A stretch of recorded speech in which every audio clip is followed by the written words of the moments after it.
Ano ba ang ibig sabihin ng Top Fan Badge? Ikaw ba ay nakakuha na ng Top Fan Badge galing kay Mami Maria? Well, kung ikaw ay meron na, maraming salamat po.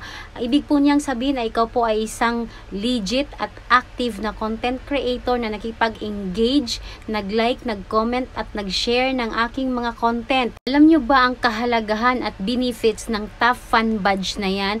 Ibig pong sabihin ay na-recognize po kayo ni Meta, kaya po kayo nabigyan ng Top Fan Badge ng isang content creator na kayo po ay isang legit at active na content creator at may possibility po kayong mabigyan agad ng monetization tools. Kapag ikaw po ay may badge, mas napapriority ka po compare po sa ibang mga followers kasi mas na-recognize po kayo ng content creator na inyo pong sinusuportahan kasi nakikita niyang active po kayo palagi at yung comment nyo po ay lagi po siyang nauuna compare po sa iba. Mas madali po kayo mapapansin kasi sa dami po ng nagko-comment, pag nakita po ng content creator yung naka-Top Fan Badge, mas uunahin niya po yung re-replyan compare po sa mga walang badge. Kung napapansin niyo po guys, may iba pong mga content creator na nagbibigay po ng mga giveaways doon po sa mga naka-Top Fan Badges.